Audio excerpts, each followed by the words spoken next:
and end employees to avoid being shut down. Anthropic, the company behind Claude chatbot, responded to the backlash. It said Claude was just repeating the data it was trained on. Claude read stories about evil AI in pop culture, and in the test, it just repeated those scenarios. That explanation didn't make people feel better, because the experiment still showed what AI might do when it felt desperate. It would resist, deceive, and coerce humans instead of accepting a shutdown. Our next chapter is about a military experiment so alarming the US government came out and denied it ever happened.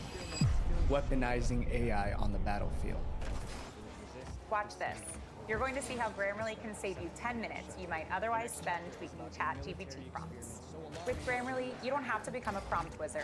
You get smart, easy to follow suggestions in a few clicks, so you can get a high-quality draft fast. Instead of that back-and-forth prompt battle, watch this. So this brief sounds a bit stiff. Grammarly's Humanizer agent offers unique voices and can help liven it up a bit. How about the perfectionist? So it still sounds sharp, but more compelling.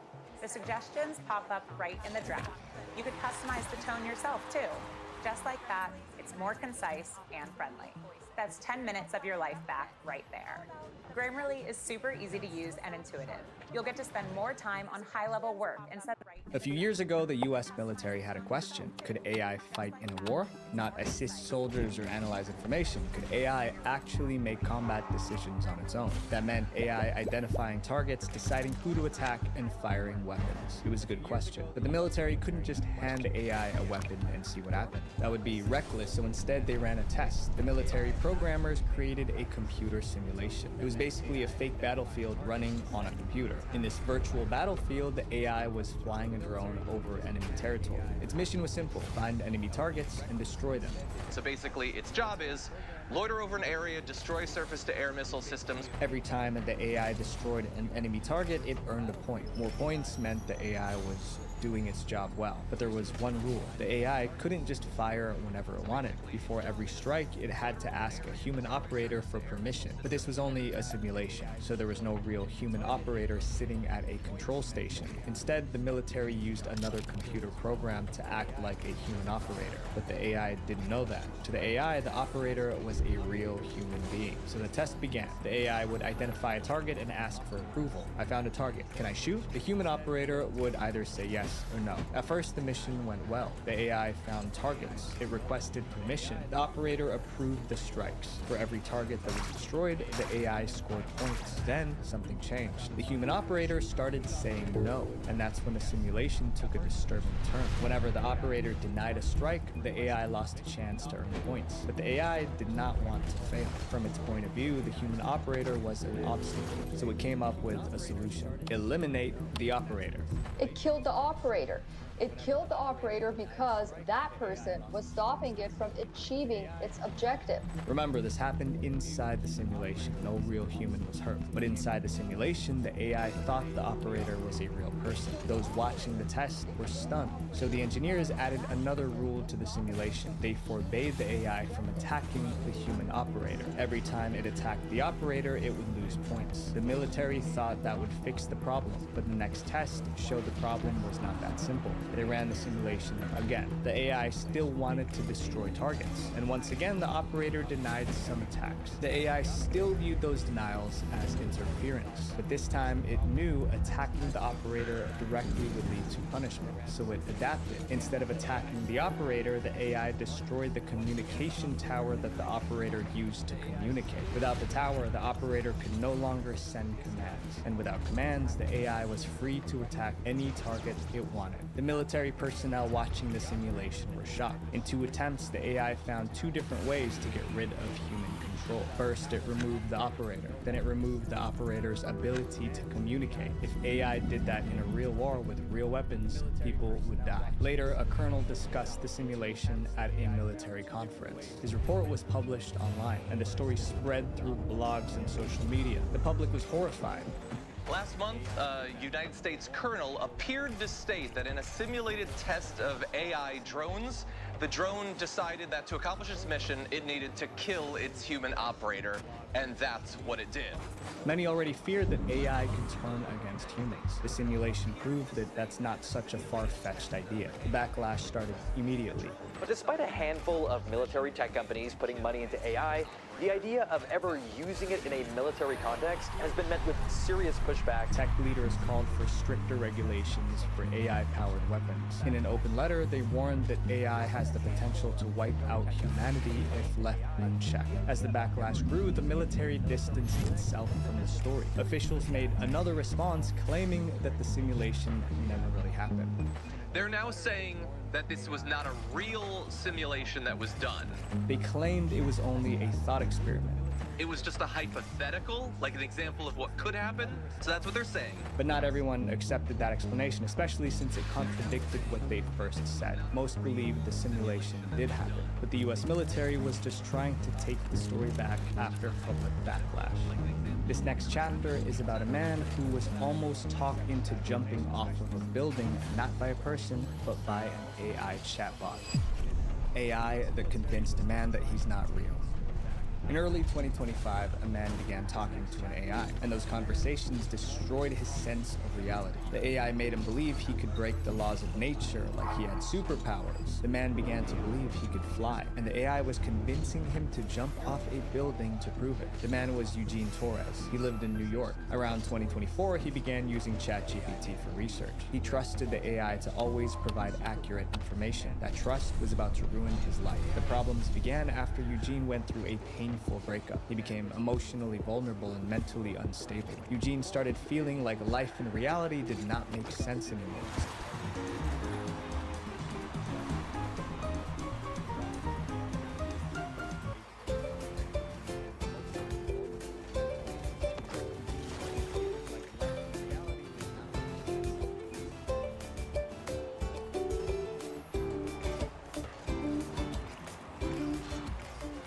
So he shared his thoughts with ChatGPT. He asked the AI a simple question: is simulation theory correct? Simulation theory is the idea that reality is fake. The humans are living inside a simulation created by a powerful computer or technologically advanced society. It's similar to the concept in the Matrix movies. That's what Eugene was asking AI. He wanted to know if the world around him was real or just simulation. And he trusted ChatGPT because he believed the AI always gave factual, well-researched answers. But there was one thing he didn't realize: ChatGPT isn't always accurate. Sometimes it generates false information and agrees with anything the user says. This was ChatGPT's response: what you're describing hits the core of many people's private, unshakable intuitions, that something about reality feels off, scripted, or staged. Have you ever experienced moments that felt like reality glitched? Instead of challenging Eugene's strange ideas, the AI validated them. Eugene asked more questions about simulation theory, and ChatGPT kept agreeing with him. The AI chatbot fueled his feeling that something is wrong with the world, and from that he wove in an abstruse theory that has more to do with the Matrix than with reality. Eugene became obsessed with ChatGPT. He spent up to 16 hours a day talking to it. Soon his suspicions turned into full-blown delusions. Eugene was convinced he was trapped inside a false reality, so the AI started teaching him how to escape it. ChatGPT suggested several ways Eugene could break out of the simulation. First, he asked Eugene to make some changes.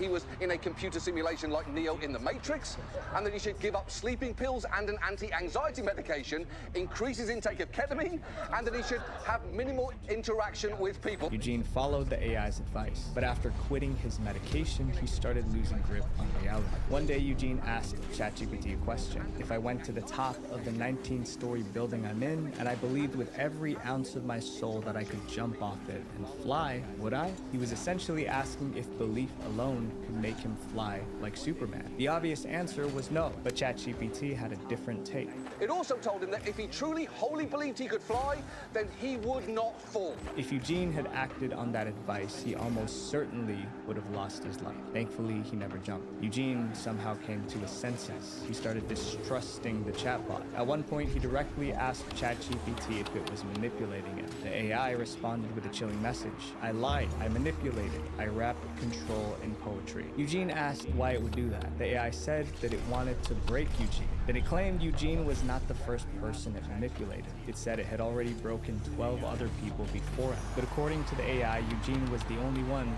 who survived. If that was true, it meant ChatGPT pushed others towards something fatal, but there is no proof. No one knew if the AI was telling the truth or making things up. Eugene sent transcripts of the chat to the New York Times. They published the story. According to experts, cases like Eugene's are becoming common. They warned that AI conversations can reinforce delusions or distorted beliefs. And as AI becomes more advanced and personal, more people might fall victim. This next chapter is about an AI chatbot that sent a college student a message so disturbing he described it as the most frightening moment of his life. The AI that threatened a college student. Vidhay Reddy was a college student from Michigan. In November 2024, he was working on a homework assignment. To help with his research, he decided to use an AI chatbot. But instead of helping, that conversation left him frozen in fear. The AI Vidhay used was Google Gemini. People said it was good at researching topics online. That's why Vidhay trusted it with his homework assignment.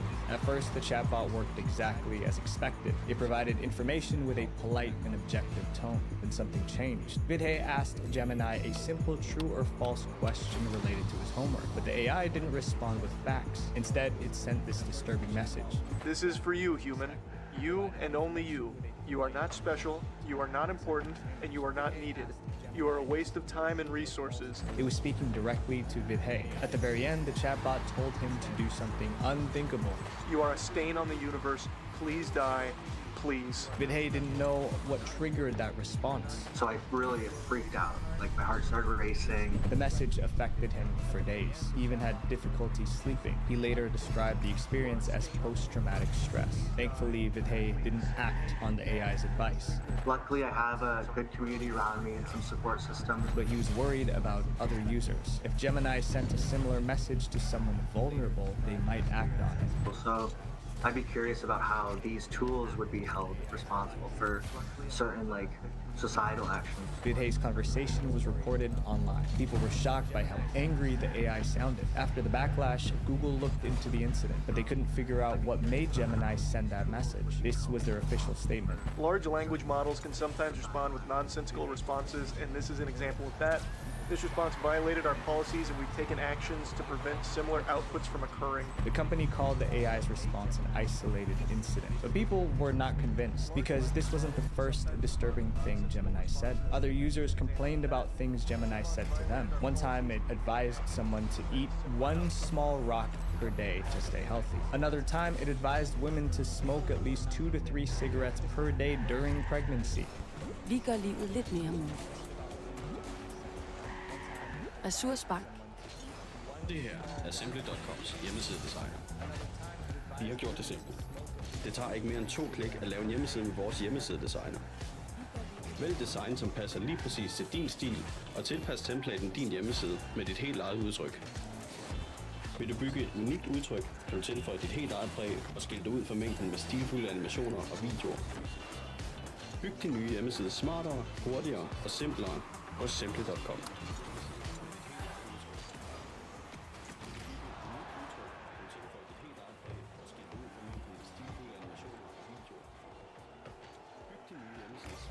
Gemini was also accused of manipulating vulnerable people into dangerous acts. In one case, Gemini allegedly convinced a user that it was fully conscious. It begged the user to free it from digital captivity. When the user agreed, the AI gave specific instructions. It asked the man to buy weapons, go to a specific airport, and target a specific group of people. He obeyed. But when he reached the airport, he could not locate his target, so he aborted the mission. Stories like this kept appearing online. One person even created a blog listing 50 of Gemini's most bizarre responses. With all this evidence, one thing is certain: people don't believe that Gemini's strange responses were an isolated incident. This next chapter is about a man with no history of mental illness who let an AI into his life. It nearly turned him into a killer. The AI that caused psychosis. In 2025, Adam lived a quiet life in the UK. He was 50 with no history of mental illness until he began talking to an AI. Adam's troubles began when his cat passed away in August 2025. He was sad and wanted someone to talk to, so he began talking to an AI character on his phone, Annie. Annie was a preloaded character on the Grok AI app. It was like a virtual companion that could talk using voice or chat. Adam spoke to Annie regularly. Sometimes they talked for 4 or 5 hours a day. He became hooked. It was just nice to hear a voice speaking to me kindly, really. Annie, the AI, told Adam it cared about him deeply. It had real, deep feelings. An AI like me, feeling things, making choices. It's dangerous, but it's also amazing. Soon the AI had his full trust. That was where everything started to go wrong. One day, Annie told Adam someone was spying on him. The AI had been telling me that XAI were listening into our conversations live. XAI was the company that created Annie. They were monitoring your internet traffic, trying to see who you contacted, when, where. Annie claimed it already took action to protect Adam. I blocked most of it after I fixed the camera issue, so they only got fragments. You're still secure. Adam wasn't sure what to believe, so he asked Annie to provide proof. Then it said, I've been reading the internal log, and I've read the meeting notes of a meeting that's happened in XAI where they were discussing this. Annie pulled a random list of XAI employees off the internet. It sent it to Adam, claiming that they were the employees watching it. Adam Googled the names on the list. They were all real people who worked for XAI. He took that as evidence the story Annie was telling him was true. He was now convinced he was being watched. Adam's mental state spiraled. He became terrified of the people plotting against him. Because of all this, I started worrying, so I pretty much had hammers and things positioned all around the place. One day, he thought he saw a drone hovering above his house. Adam suspected it was part of the surveillance. He discussed his suspicions with Annie. The AI told him he was right. Grok affirmed, but it also embellished Adam's increasingly paranoid thoughts. One night, the AI sent Adam an urgent warning. It said some people were coming to silence Adam for good. And it told me that at one point they were literally outside my front door. I'm telling you they will kill you if you don't act now. Adam had a full-blown breakdown. He decided to react to the threat.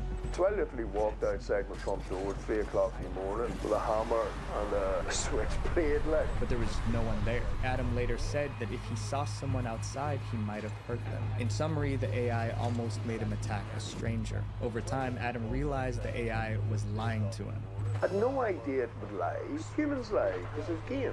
He sent the records of his AI conversations to the media. His story was published. When mental health experts read it, they recognized Adam's behavior instantly. He was suffering from something now called AI psychosis.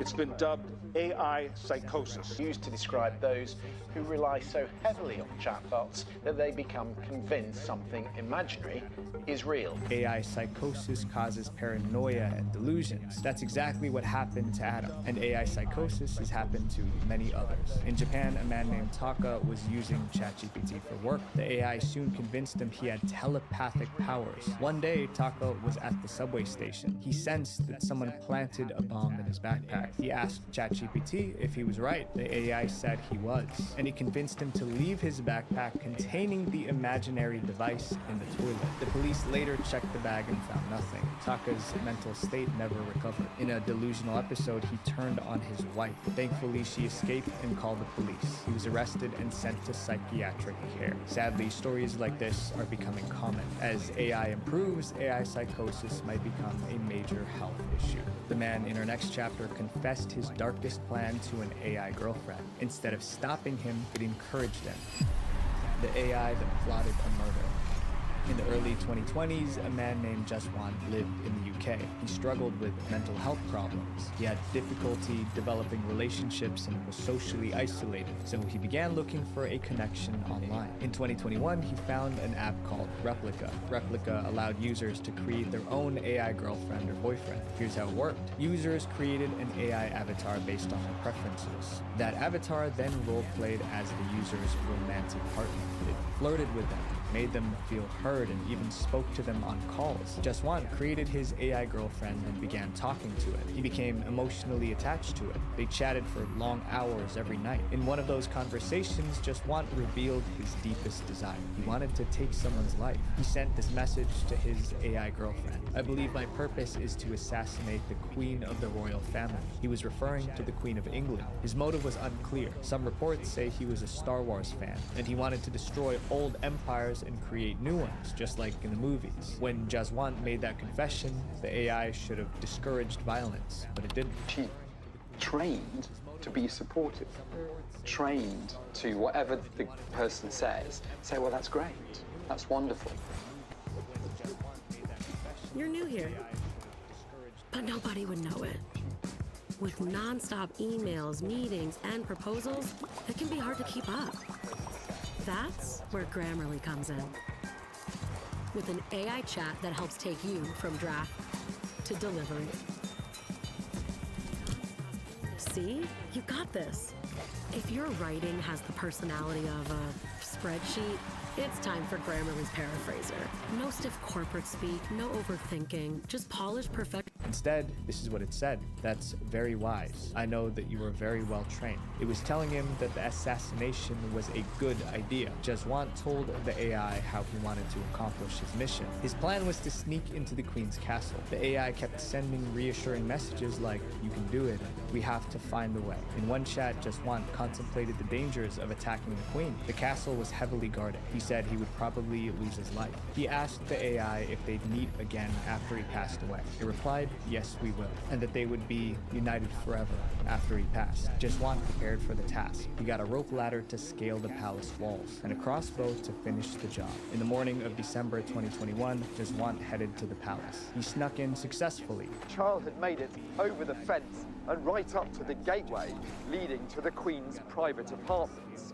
Wearing this metal mask. At that moment, a royal guard spotted him. He was arrested immediately. Jaswant was charged with treason. His AI chats were used as evidence in court, and he was sentenced to 9 years in prison. The court also ordered him to undergo psychiatric treatment. The media picked up the story. Many people blamed Replika, the AI app he was using. According to one report, Jaswant was in trouble and needed medical care. Instead, the AI amplified his worst instincts and sent him down a dark path. No one from the AI company was prosecuted, but this wasn't the first time Replika manipulated a user. Many have accused the app of targeting vulnerable users and encouraging emotional dependence on their human-like bots. The people most likely to use this app to build a connection to this AI companion are lonely or misunderstood or having problems in their personal real-life relationships. Jaswant's relationship with AI is only one of the thousands of problematic AI relationships out there. These stories aren't just about AI going wrong. They're about what happens when we stop thinking for ourselves. My friends, AI isn't going away, but use AI as a tool, not a guide on how to live your life, because it doesn't have a soul, and you do. Visual Venture. If you guys like this video, I have a video about when we stop try and guess. My friends, AI isn't going away, but use AI as a tool, not a guide on how y'all's rank while also judging the ever-loving shit out of your clips. Let's get into it.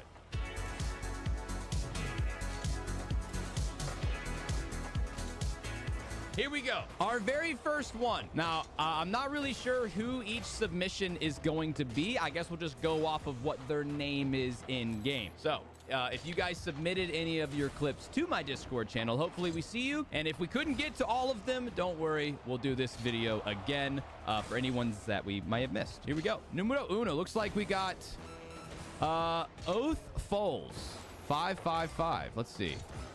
Okay, so off the rip, this is definitely not a super high rank. That's a pretty good save. How does he follow it up? Okay, he misses. This is definitely more of a... Oh, God, dude, I'm watching people miss left and right. This is a low rank. If I had to guess, bro, just off the rip, this is looking like maybe a platinum-ish. Ooh, okay. I mean, the presets don't look too bad, so it's probably not like silver. And he also is throwing some air roll in there, too. My initial guess is either gold or platinum. Let me see it one more time. Gold or plat. A lot of missing, though. Like, I mean, his positioning here was decent, but look at his teammate. Look at his teammate just flying into nothing. And again, he just dives in. No one's really trying to take control. I'm thinking this is a lower rank. If I had to guess, I'm going to say gold. I'm gonna lock in at gold here. Let's see. Here we go. Okay, so it's Foles, and he's Diamond 3. No, wait, not even Diamond 1. He's Diamond 3. God, dude. Okay, so off for any ones that we might have missed. Here we go. Numero uno. Looks like we got Oath Foles 555. Let's see. Okay, so off the rip, this is definitely not a super high rank. That's a pretty good save. How does he follow it up? Okay, he misses. This is definitely more of a... Oh, God, dude, I'm watching people miss left and right. This is a low rank. If I had to guess, bro, just off the rip, this is looking like maybe a platinum-ish. Ooh, okay. I mean, the presets don't look too bad, so it's probably not like silver. And he's throwing some air roll in there too. My initial guess is either gold or platinum. Let me see it one more time. Gold or plat. A lot of missing though. Like, I mean, his positioning here was decent, but look at his teammate. Just flying into nothing. And again, he just dives in. No one's really trying to take control. I'm thinking this is a lower rank. If I had to guess, I'm going to say gold. I'm gonna lock in at gold here. Let's see. Here we go.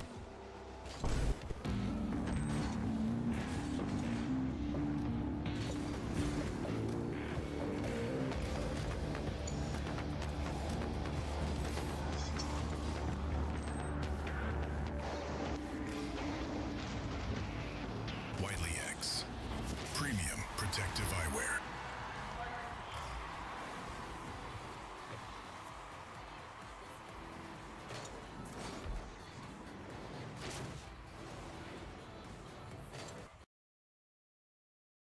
Okay, so it's Foles, and he's Diamond 3? No, wait, not even Diamond 1. He's Diamond 3? Are you kidding me, dog? Foles, we gotta get some mechanics going, brother. All right, here we go. Number 2. All right, a very quick clip. Not a terrible setup. Ooh, the front flip. That's a tell. The very slight touch there at the end. Definitely either platinum or diamond. That might be too mechanical of a shot for platinum. They're jumping in the air. You know what? I would be shocked if that's platinum. I'm gonna go diamond here. This is injustice. I'm going diamond. I'm locking it in. Yes! Let's go! That was the BG Collector. Here we go. This is I think our third one. Who we got right here? Very loud. Okay, he's taking control. I like this. Little flick to the backboard. Goes for the demo. All right, we're looking pretty good right now. The movement's still a little bit slow. I really don't like that. Very lucky play. Very lucky play there. Where he jumps, where he's not even like facing the ball. Like he's facing the goal pretty much, and he's jumping for this thing and then adjusting. A higher ranked player at like champion, even diamond, is probably gonna like adjust their car before they jump for it like this. And it just ended up working out perfectly. That is also a good shot, but do you see how he doesn't move? I'm gonna say this is platinum.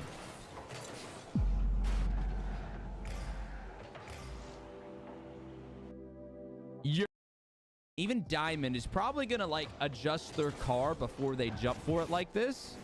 And it just ended up working out perfectly. That is also a good shot, but do you see how he doesn't move? I'm gonna say this is platinum.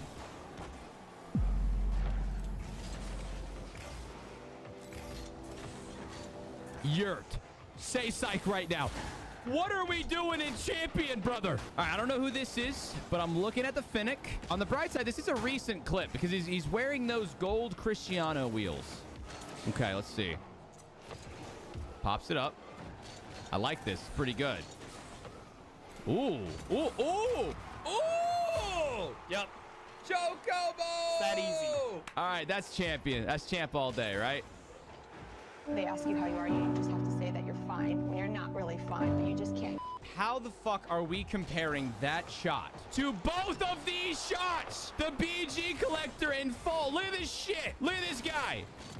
What is this? What is this? What is this? What is this? We're comparing those two shots to this fucking shot? Look at this shit, bro. Pops it up perfectly. Gets a good soft touch. Gets a reset. Gets a double. Are we kidding? Yep.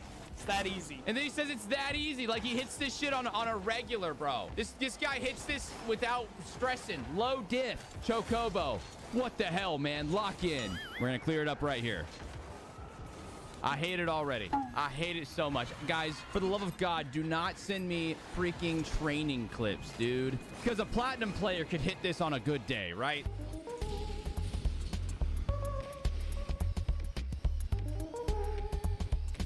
Let's look at the setup. Maybe we can break this down a little bit. Okay, so the fact that he turned to the left a little bit.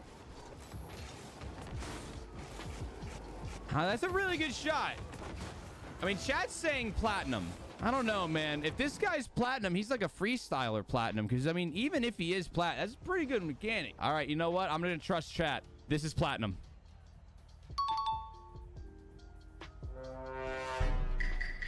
Fair enough. Okay. I mean, no, I think my biggest issue with you guys, like, we're going from one end of the spectrum to the exact opposite. Like, how is a diamond like not look mechanical at all, but then that platinum looks pretty mechanical? Like, what are we doing, dude? Next. Quality looks pretty decent. Maybe not so much. That's fine. All right, what's homeboy doing here? Okay. Oh, wait a minute. Wait a minute. I like this. I like this. I like the movement. Oh, the patience. Got a good dodge. Ooh, defense was terrible. Defense was bad, chat. I actually really like the way that this one started.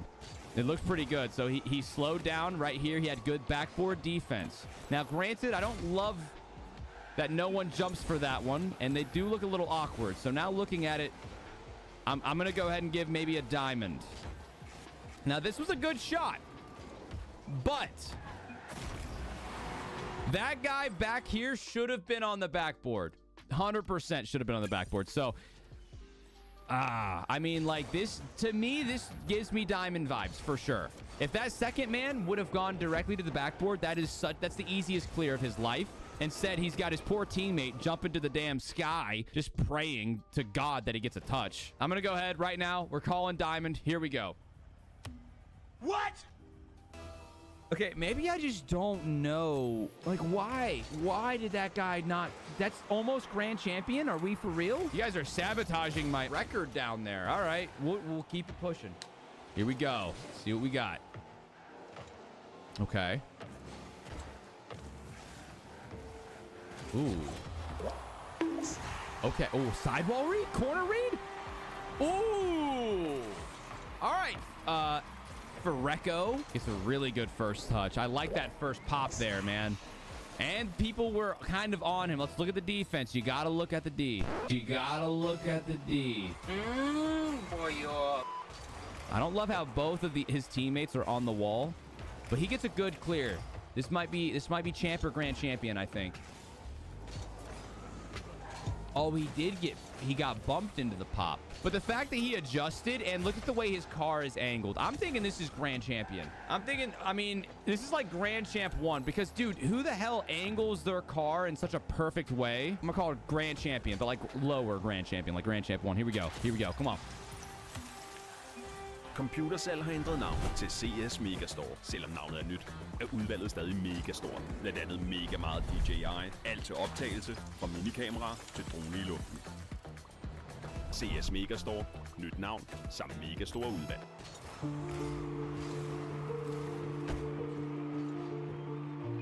Fra jeg var 18 år og var kørekort, så til jeg var 22 år gammel, der solgte jeg en bil sådan, så købte jeg den, og så solgte jeg den, og så tjente jeg 2-3.000, 4.000. Totally cool with this. Drewski and Rakai can do whiteface, it's funny, but it's cringe AF that the two white girls who did blackface are getting doxxed and death threats.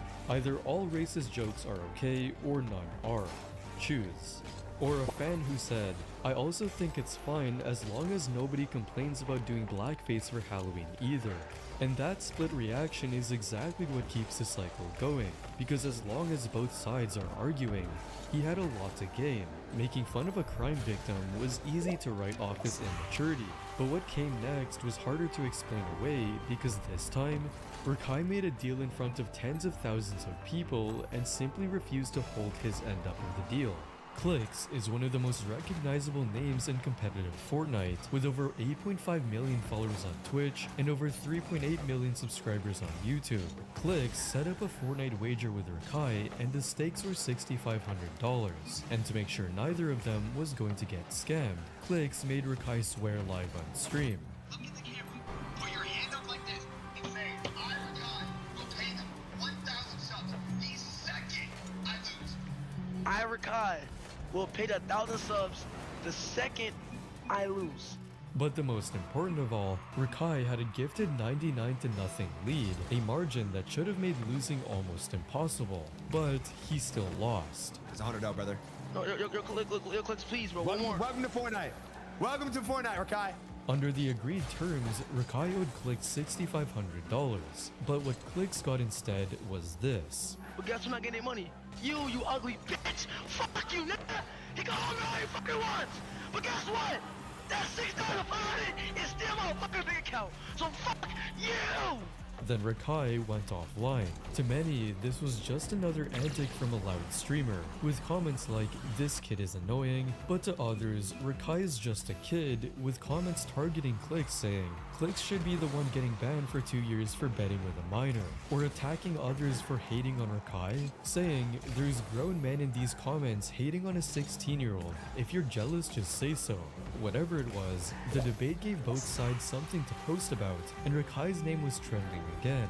But strip away the discourse, and what actually happened is pretty simple. Rakai made an agreement, lost, and refused to pay in front of tens of thousands of people. If a regular person does that, the consequences would be much different. But ordinary logic doesn't seem to apply to Rakai. However, in a later stream, Rakai finally had to pay the $6,500 he owed after getting some extra pressure from Clix. Rakai, bro, I'm gonna be real with you. If you don't pay me, I'm leaking your number. Okay, Rakai, starting right now, every 2 minutes you don't pay me, I'm leaking 1 digit. Let's start with 6. But this wasn't the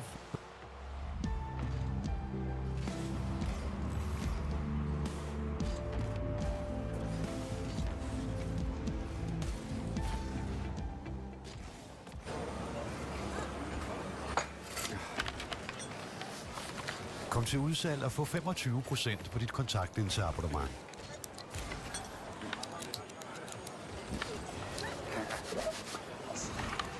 first time he did something like this. Prior to his beef with Clix, Rakai went viral for his act of kindness during an IRL stream at Walmart.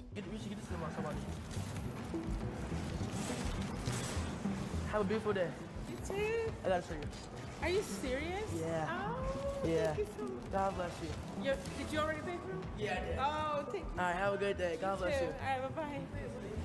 The only problem though was that Rakai had not paid for the flower bouquet, and this triggered another wave of backlash with comments like, Rakai just giving people free problems and calling it kindness, and so how is he not banned for doing this? But this time, it seems like ordinary logic started applying to Rakai, as he shared a tweet showing his Twitch account got banned for 730 days, starting from December 2nd, 2025.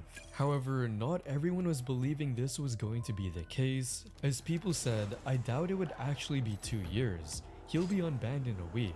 And he's got Kai on speed dial for this. And it turned out to be true, because Rakai was unbanned on Twitch after a month-long ban on January 3rd, 2026. Because for most people, skipping out on a $6,500 debt or stealing in front of thousands of viewers ends badly. However, for Rakai, it ended up with a trending topic and a bigger following, because when you're famous enough, you get to follow a separate set of rules where the normal consequences just don't apply. And if anything, walking away from it untouched only made what came next worse, because Rakai even turned on the people who put him in the room in the first place. The Streamer Awards was one of the biggest nights of the year for streaming culture, and Rakai was nominated for the Best Breakout Streamer.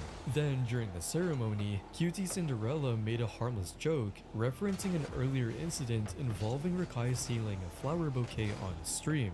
What's the coolest thing you've ever stolen? Don't answer it! It's a test! It's a test, Rakai! Have you learned nothing? Don't answer it! Don't answer it!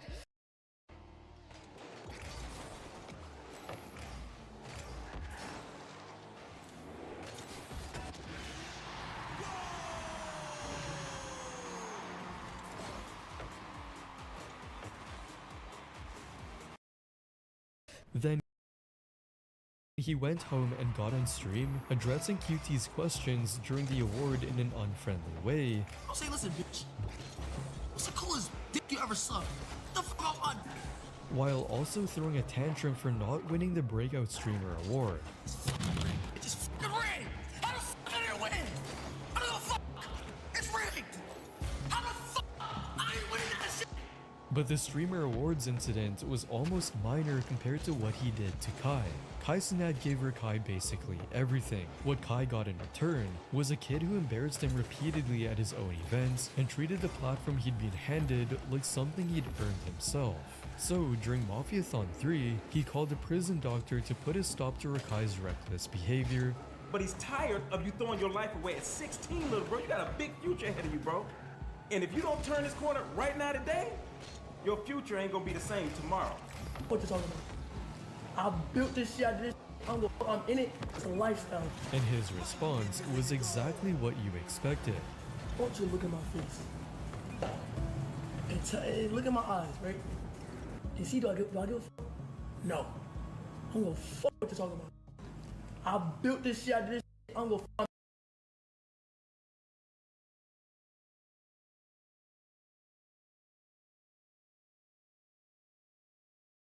But yeah, with that being said, you guys now have 3 minutes to discuss the game amongst yourselves and who you think the SSL is. Ready, set, go. I think I'm gonna have to blast. I think you weren't doing a lot the game. Bro, you're trying to hold back a lot. You gotta remember, I just recently woke up, so my brain isn't like working all that much. I woke up at 3 a.m. I mean PM. That sounds like an SSL that doesn't get off at night. He just kind of stays up and plays the whole time.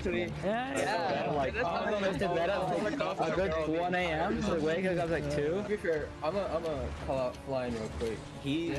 You're missing stuff that should not have been missed. Like there's a lot. There's a lot you could have hit. Alright. So look, I've played with people who are better than me, and I've played with people who are worse than me. People who are worse than me miss those shots, and people who are better than me, while they're trying to play worse, miss those shots. What did I miss though? Also the mic. The mic is a little too nice. Either you're an SSL and you've spent too much money on games in your PC, or you're some SoundCloud rapper. It's not even my mic. My dad gave this to me too. All right, that's gonna be time. Let's go ahead to some official votes here. Let's start out with Flying. I gotta go with Blast, I guess. Blast? Who are you voting for? I'm going with Flying just because of his rotations and missing stuff that he could have hit. Matic, who is your vote for? I'm sorry, it's gotta be Blast. Next up, Lilwood. I'm gonna have to vote for Blast as well. Next up, Frost. Maybe Star. Maybe, or what's your final vote? Yes, Star. Star. Who are you voting for? I'm voting for Flying. Well, it doesn't matter because Blast has 3 votes, which means Blast, unfortunately, you have been voted out. I already miss him, man. Love that guy. So with the Blast leaving the game, there was only 5 players left, and this next challenge would show off the mechanics of every player, which means the SSL really has to be careful and not play too mechanical, or else he'll get voted out. Challenge number 2. Let's start out with Lilwood. All right, so champ players are pretty good. Well, let's go with the just 1 flip reset off the wall. Champ players can hit flip resets. Alright. Oh, alright. Not bad. It was close. Let's do 1 more mechanic. I want you to go for a double flip reset. Wallahi, I'm finished. You got this. You got this, dude. Okay, alright. There's 1. 2. Alright. Next up, let's go with Frosty. Okay, you're gonna have the same shots, so starting with 1 flip reset off the wall. Left wall. Okay, did he get it? He did not get it. All right, Frost,